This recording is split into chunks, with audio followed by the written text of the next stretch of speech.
Arlington 911, what are you reporting? Yeah, I saw a black pickup, and he grabbed a little girl and he took off toward town with her. And she hollered. On January 13th, 1996, 9-year-old Amber Hagerman and her 5-year-old brother Ricky were in Arlington, Texas, visiting their grandparents. Amber and Ricky asked if they could ride their bikes, and their grandparents agreed without hesitation. However, they defied their grandparents' rule of not traveling more than a block when they arrived outside an abandoned Winn-Dixie store in a safe residential area just 2 blocks from their grandparents' home. Ricky left the Winn-Dixie without Amber because she wanted to ride her bike around a little longer. When their grandparents and mother asked Ricky where Amber was, they panicked and immediately told him to go get Amber. Ricky arrived at Winn-Dixie and Amber was no longer there. When the Hagerman family realized their dire situation, they were startled and confused to find a police officer already at the store when they arrived. Jim Kevill, a 78-year-old retiree, told the police, "I saw Amber riding up and down. She was by herself. I saw this pickup. He pulled up, jumped out, and grabbed her. When she screamed, I figured the police ought to know about it, so I called them." We had flyers out, and just within hours of Amber, we're sticking them everywhere. I just stood outside, just constantly waiting and waiting and waiting. The police told me I had to go inside because all the media and everybody's starting to come. Yeah, I thought maybe if we had the news media there that, that they get Amber's picture out and get information out that somebody maybe, would call in or something. Police frantically searched for the suspect, gaining national attention because of the randomness of the act. And he took a best friend. That night that they showed it on the news, I got real scared and I go, why is Amber's picture up there? 4 days after Amber vanished, a man was walking his dog behind Forest Hills Apartments, a complex less than 5 miles from the Winn-Dixie, when he stumbled upon Amber's body. Discovery.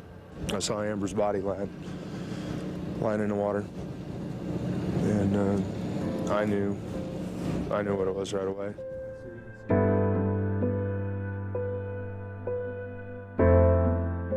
An autopsy revealed that she had been kept alive for 2 days. She was repeatedly sexually assaulted, beaten, and her throat had been slit.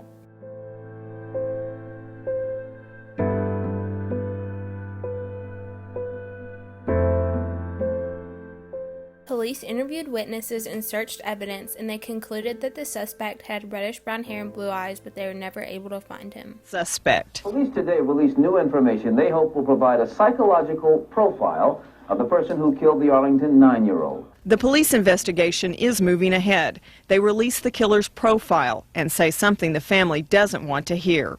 We believe that the suspect kept Amber Hagerman alive for up to 48 hours after she was abducted. She was just supposed to go around the block, but she didn't go around the block. She went down by that store. So she disobeyed. But no child should, by disobeying just that little bit, should have to pay a price like Amber paid. I could see it in her. She was just one that, set her goals and achieved them. Amber's little brother blamed himself for her death. He says, "This is my fault because the bad man took Amber."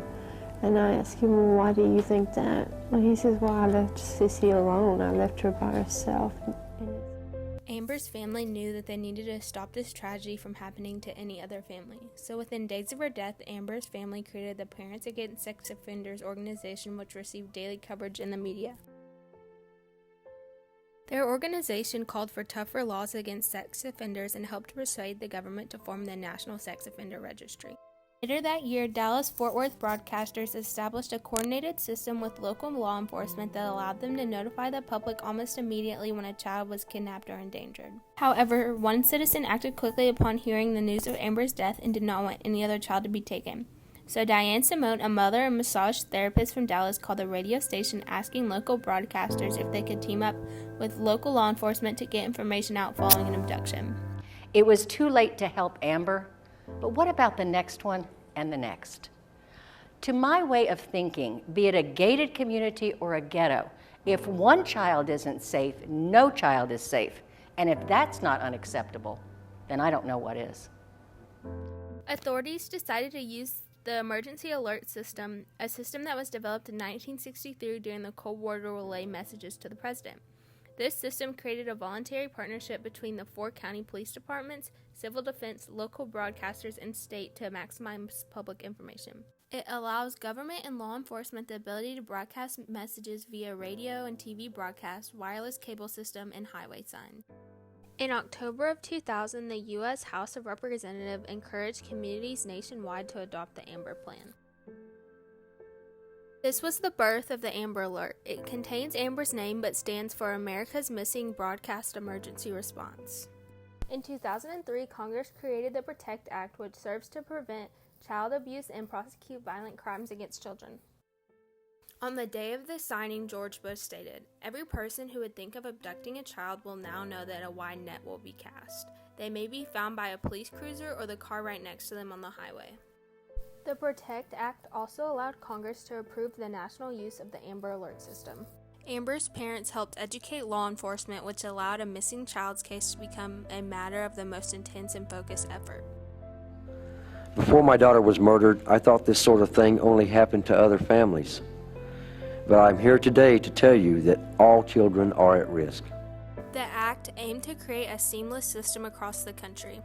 The first successful Amber Alert was in 1999 in Arlington, Texas. 8-week-old Rayleigh Bradbury was taken from her home by a babysitter. 2 days after Rayleigh disappeared, the newly created Amber Alert helped someone spot the babysitter's turquoise truck. She was found by police asleep in a car seat. She was dirty and hungry but otherwise safe. As of January 1st, 2013, Amber Alerts are automatically sent via the wireless emergency alert system to millions of cell phone users if they are in the geographic area where the alert has been issued. Unlike text messages, the wireless emergency alerts receive priority over other data sent to cell phones so that they are sent more quickly. In 2016, the Federal Communications Commission approved improvements to the wireless emergency alert system to allow pictures and phone numbers to be linked to the alert. The Amber Alert system has transformed the way the government and its citizens communicate because of the success it has had returning children home. By 2005, all 50 states had operational programs. As of August 2013, of all the Amber Alerts issued in the United States, 657 children had been successfully recovered. Arkansas was the first state to receive nationwide certification for the child abduction team, so they are leading the country in how they respond to abductions. To issue an alert, authorities have to follow specific guidelines. First, law enforcement must confirm that an abduction has taken place and that the child is in immediate danger of serious injury or death. The police must also have enough information about the victim and the abduction to be able to issue the alert. The police must also verify that the child is 17 years or younger and that they have critical data elements, including the child abduction flag, have been entered into the National Crime Information System.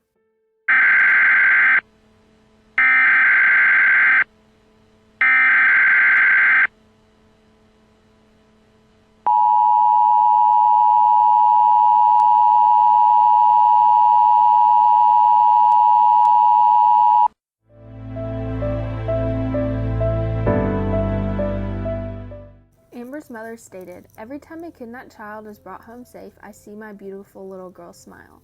When I hear the Amber Alert and I hear that a child is back, I look to heaven and say, 'You did it again, baby girl.'"